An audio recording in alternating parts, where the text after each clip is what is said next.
प्रेम से बोल लखन सिया रामचंद्र की जय। उमापति महादेव की जय। पवन सुत हनुमान की जय। रामचरित्र मानस के सुनवैया संगवारी भाई मन, शांति भक्ति शक्ति के जन्मैया बहिनी दाई मन, काबर दुरिहाय हो तीर म तिरियालो, मानस गंगा में डुबकी लगा के तन मन ला फरियालो। नवधा रामायण पूर्ण रामायण है। एमा कथा पूर्ण है, चरित्र पूर्ण है, जन्म पूर्ण है, लिखैया पूर्ण है, भक्ति पूर्ण है। सबले बड़े अंक 9 होते। राम के अवतार घलाको है 9वां अवतार है। राम के जन्म है 9वीं के दिने। श्री रामचरित्र मानस घलाको है 9 अक्षर में पूर्ण है। गोस्वामी तुलसीदास जी के ये शब्द अक्षर घलाको है पूर्ण है। एमा भक्ति भी 9वां भक्ति बताए गए है। एक सेतिर नवधा रामायण बहुत ध्यान और मगन होकर सुने के रामायण है। यही में है केवट, यही में है सबरी, यही में है मारिच रावण, कहना थोड़े समझना ज्यादा, गावत हम नवधा रामायण। गए बात गणपत के, बने बात संपत के, रहे बात राघव के, तो कहे बात माधव के। मुहला करू झनकर, नाम नाम है लड्डू, मुंह तो खोल, टप ले पाबे गप ले खाबे, प्रेम से जयकारा बोल, बोल श्यावर रामचंद्र की जय। बिन पानी के तरिया बिरथा, बिन रुखवा के छाँव, बिन तुलसी के चौराया बिरथा, बिन मुखिया के गाँव। बिना कर्म के धर्म बिरथा, बिना भजन के भाव, बिन भक्ति के मिले न मुक्ति, भजले रे श्री राम।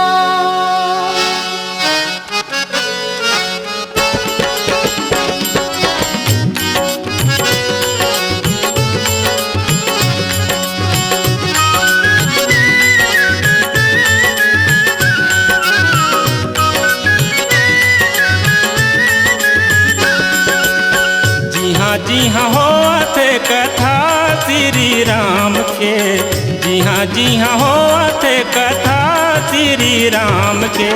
ए मोर भाई पहली बिराजे हनुमान, ए मोर भाई पहली बिराजे हनुमान।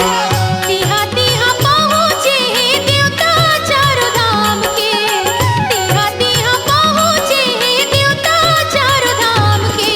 धन धन तुलसी कथा लाते लिखे भगवान के, धन धन तुलसी कथा लाते लिखे भगवान के।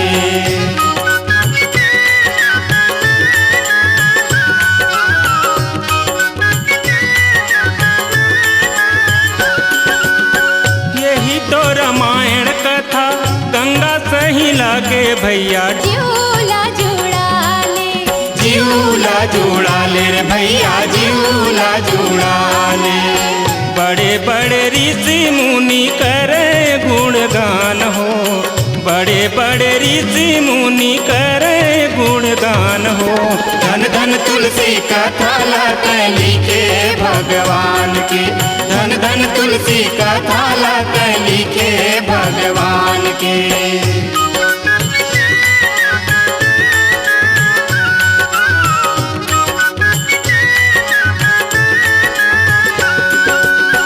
धन्य धन्य श्री तुलसीदासा, भजो रामा सिया रामा।